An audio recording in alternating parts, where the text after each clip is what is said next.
सीता जी के चरित्र पर लोगों को संदेह हुआ।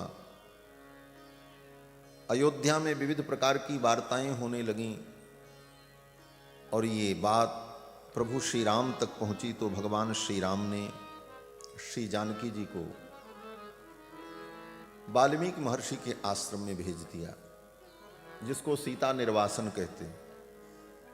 इस बात को लेकर बड़े बड़े विद्वान, कुछ लोग सीता निर्वासन को प्रामाणिक नहीं मानते, कहते हैं ये प्रक्षिप्त है। आजकल एक प्रक्षिप्तवाद का भूत प्रकट हुआ है। किसी भी बात को जो आपको समझ में ना आवे उसको कह दो ये शास्त्र में प्रक्षिप्त है, बाद में मिला दिया गया। इस तरह की बात अगर हम चलेंगे लेकर के तो शास्त्र के जितने भी विषय हैं सब संदिग्ध हो जाएंगे। कोई भी व्यक्ति किसी भी बात को प्रक्षिप्त कह देगा, भाई ये भी प्रक्षिप्त है, ये भी प्रक्षिप्त, और प्रक्षिप्त मान लेंगे तब तो बड़ी समस्या होगी। इसलिए बुद्धि और विवेक के द्वारा, पूर्वाचार्यों के वचनों के द्वारा शास्त्र की संगति लगानी चाहिए। यही मध्यम मार्ग और सुंदर मार्ग है। खींच खांच नीज माज शास्त्र को न गीजिए, जामे रस बनो रहे सोई अर्थ कीजिए। शास्त्र को खींच खांच करके मनमाना अर्थ करना ये मर्यादा नहीं। विवेक के द्वारा शास्त्र की संगति लगानी चाहिए। तो कुछ लोग इस बात को प्रक्षिप्त मानते हैं, परंतु श्री सीता जी का निर्वासन ये प्रक्षिप्त नहीं है, अपितु सीता निर्वासन से ही वाल्मीकि रामायण के प्राकट्य की भूमिका तैयार होती है। और सीता जी को भगवान ने वन में भेजा, इसका कई कारण था। एक कारण तो ये था कि श्री जानकी जी की स्वयं की इच्छा भी थी वन में जाने की। जब वो अंतर्वतनी थी तो एक दिन श्री जानकी जी ने भगवान से कहा, प्रभु मेरी इच्छा है कि मैं कुछ दिन महात्माओं के आश्रम में रह करके सत्संग करूं। ऋषि मुनियों के बीच में रहने की इच्छा हो रही है। तो भगवान ने कहा ठीक है, इसकी कोई व्यवस्था होगी। और तब तक ये घटना घटित हो गई। सीता जी के विषय में अयोध्या में विविध प्रकार की चर्चा होने लगी। तो भगवान ने सोचा चलो ये भी एक बहाना अच्छा है। सीता जी जाना चाहती थी, एक बहाना बन गया। और दूसरा कारण यह भी था जो गोस्वामी जी महाराज वर्णन करते हैं कि श्री दशरथ जी महाराज ने जब अपने प्राणों का त्याग किया राम जी के वियोग में, तो श्री दशरथ जी महाराज की आयु शेष बची थी। वो तो राम जी के वियोग में उनके प्राण चले गए। स्वाभाविक आयु पूर्ति नहीं थी, क्योंकि दशरथ जी ने तो यही कहा, हा रघुनंदन प्राण प्रीते तुम बिन जियत बहुत दिन बीते। भगवान के वियोग में जीवन धारण करने की क्षमता नहीं रही और दशरथ जी ने शरीर छोड़ दिया। उनकी आयु जो शेष बची थी वो आयु अपने रघुनाथ जी को दे करके दशरथ जी चले गए।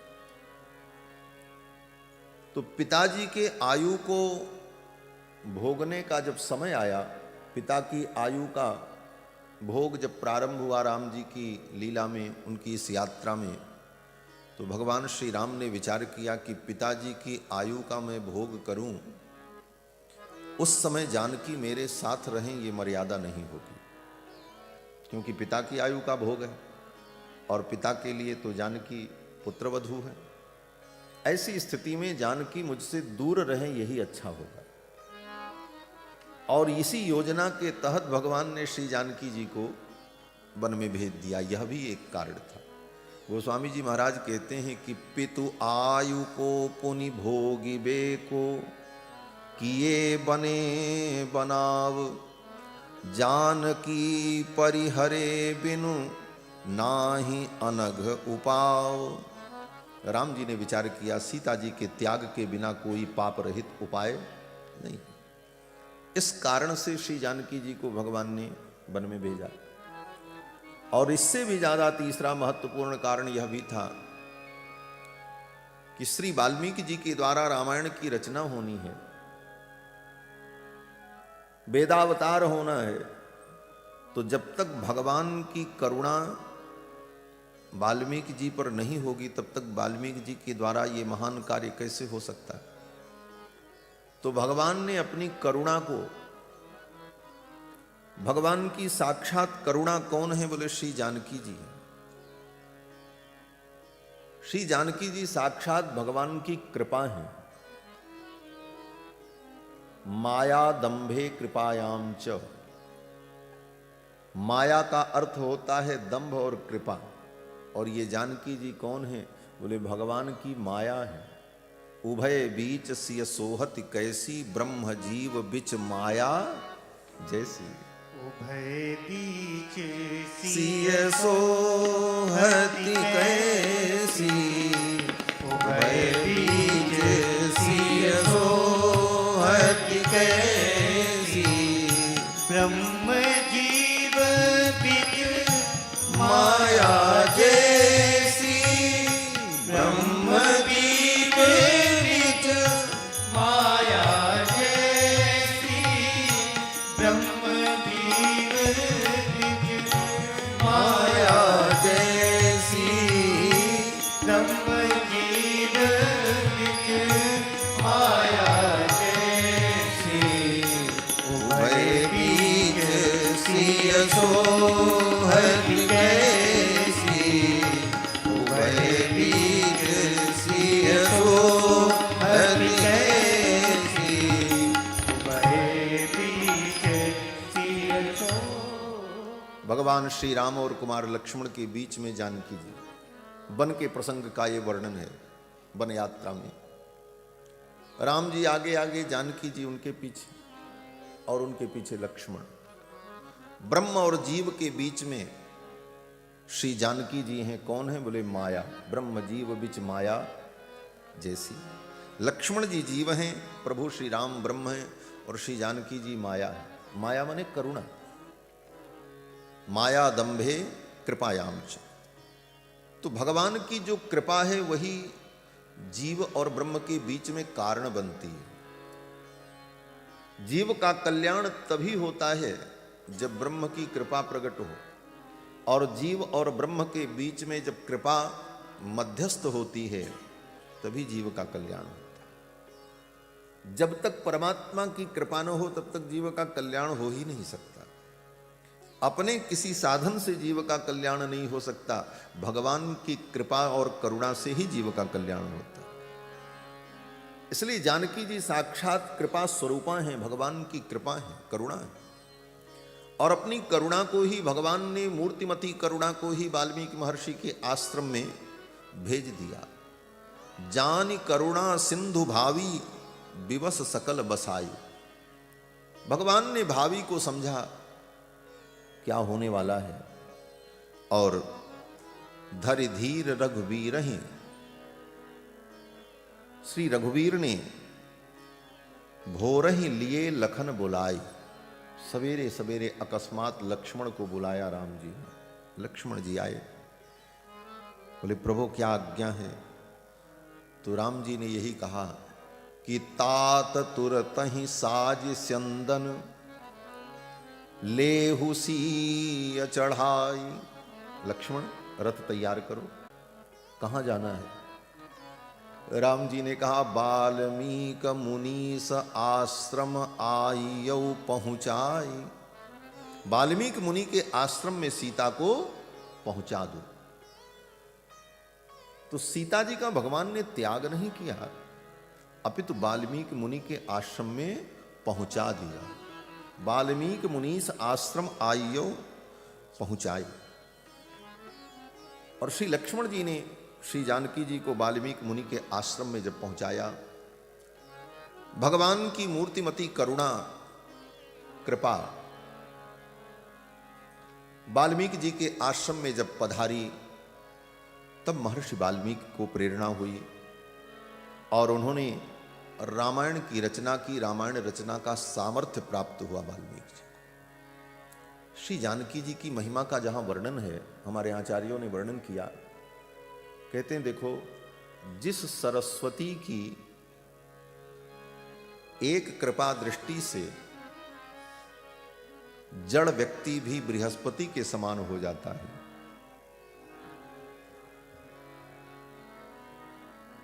जिस सरस्वती की एक कृपा दृष्टि से जड़ व्यक्ति भी बृहस्पति के समान हो जाता है, वह सरस्वती भी जिनके चरणों की दासी है, वो कौन है? बोले वो भगवती जानकी देव देव महिषीम श्रियमाश्रयामः।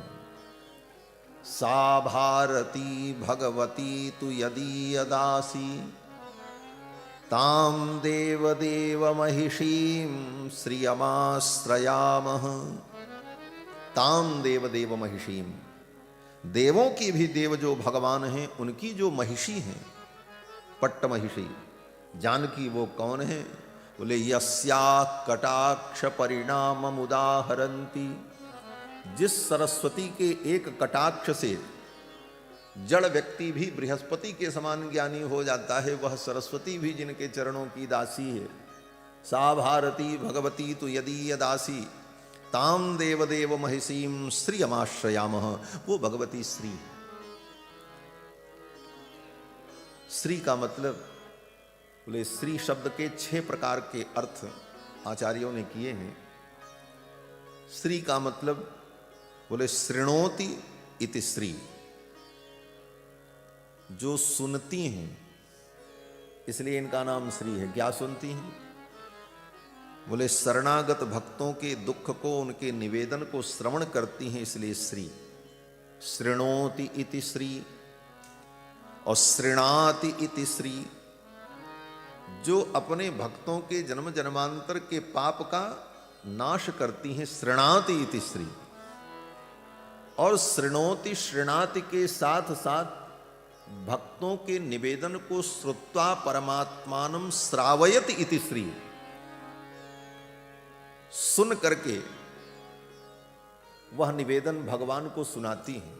कोई जीव जानकी जी से निवेदन करता है अपने दुख का, तो सुनती हैं, उसके पाप का नाश करती हैं, फिर उसके निवेदन को भगवान तक पहुंचाती भी है। श्रावयति इति श्री, भगवान को सुनाती हैं। और ये श्रावयति की ही व्याख्या गोस्वामी तुलसीदास जी ने विनय पत्रिका में की। कबहू की अम्ब अवसर पाई, मेरियो सुध ध्याई भी कछु करुण कथा चलाई। अम्ब अवसर पाई,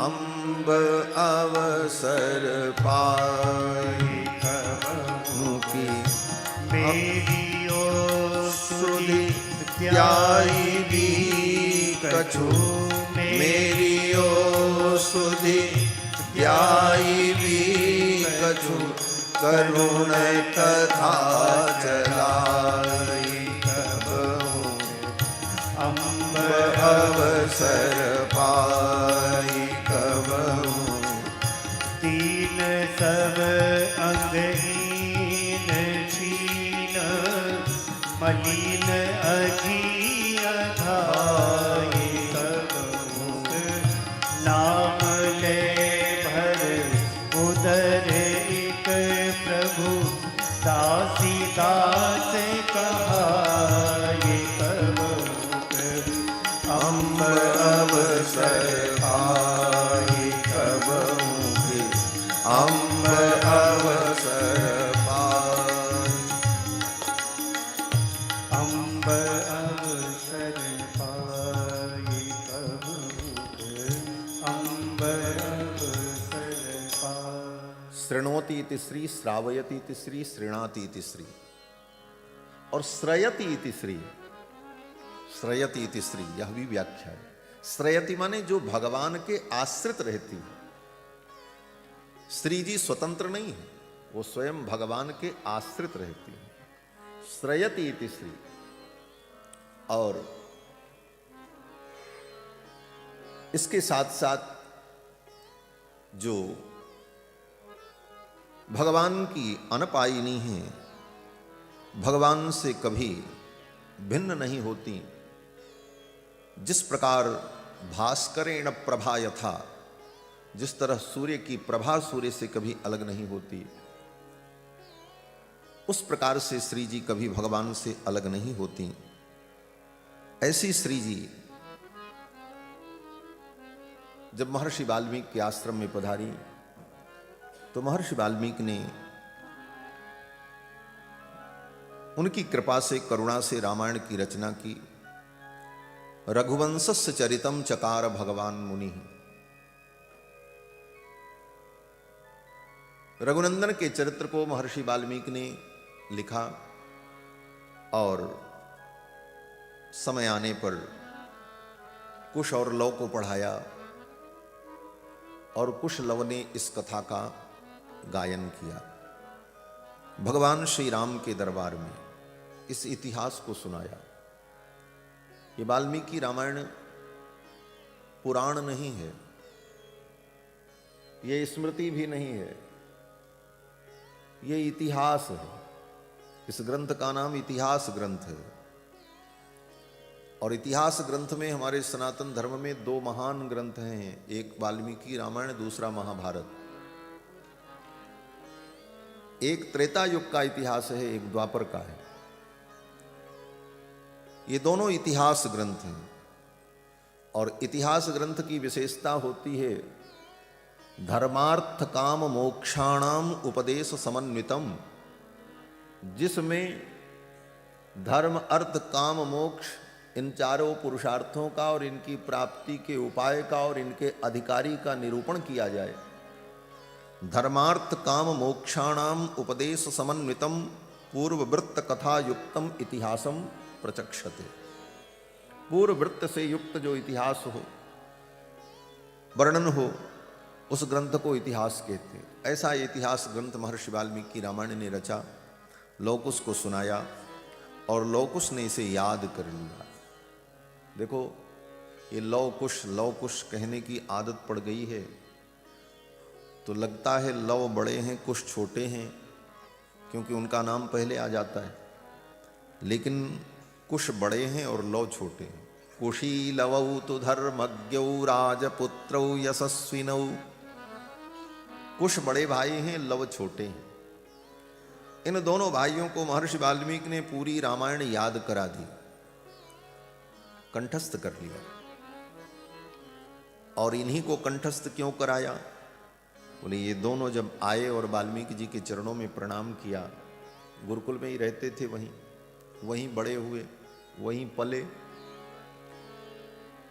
तो जब दोनों ने आकर के प्रणाम किया तो महर्षि वाल्मीकि ने जब देखा तो बिंबाद दिवोत्थितौ बिंबौ राम देहात तथा परौ। कुश और लौ को देखकर महर्षि वाल्मीकि को लगा, अरे ये तो राम जी जैसे हैं। सामान्यतया बिंब का प्रतिबिंब होता है, बिंब का प्रतिबिंब होता है, यह सिद्धांत है।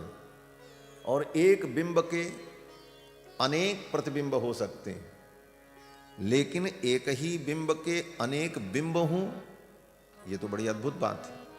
और यहां पर वाल्मीकि जी यही कहते हैं। कुश और लौ को जब देखा तो वाल्मीकि जी ने अनुभव यही किया, बिंबाद दिवोत्थितौ बिंबौ। बिंब से बिंब प्रकट हुए, और एक बिंब नहीं, दो बिंब। राम देहात तथा परौ। भगवान श्री राम के ये पुत्र राम जी के ही समान, वैसी ही आकृति, प्रकृति, वाणी, सब कुछ। बिंबाद दिवोत्थितौ बिंबौ राम देहात तथा परौ भ्रातरौ स्वर संपन्नौ। और इन दोनों भाइयों का स्वर भी बड़ा मधुर है। गंधर्व विवरूपिणौ, गंधर्व के समान सुंदर, गंधर्वा विवरूपिणौ। इनके सौंदर्य को, इनकी वाणी की सरसता को, और इसके साथ साथ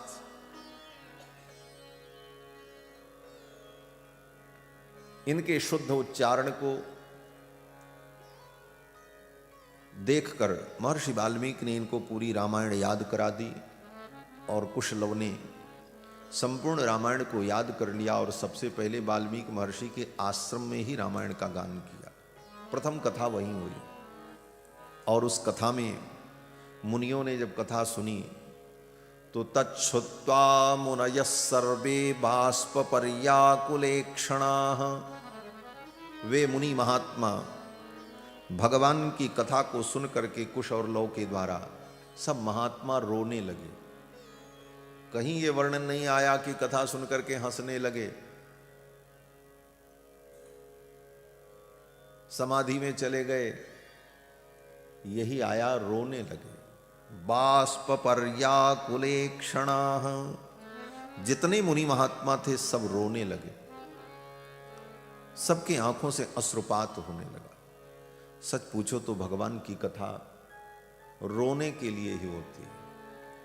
कथा में जितना रोना आएगा उतना ही अंतःकरण शुद्ध होता चला जाएगा। श्री वेदव्यास जी महाराज कहते हैं, रुदंत्य भीक्षणम हसति क्वचिच्च विलज्ज उद्गायत नृत्यते च मद्भक्ति युक्ता भुवनम पुनाति। भगवान श्री कृष्णचंद्र कहते हैं भागवत में कि मेरी कथा सुनकर रुदंत्य भीक्षणम, बार बार रोना आवे, अभीक्षणम पुनः पुनः, हंसति क्वचिच्च, हंसने का प्रसंग तो कभी कभार आता है, कोई ऐसा प्रसंग आ जाए हंसने वाला तो हंसी आ जाए, नहीं तो कथा में रोने का बड़ा महत्व है। भगवान की कथा सुनकर के हृदय द्रवीभूत हो और आंखों से अश्रुपात हो, हरि गुण मम गुण गावत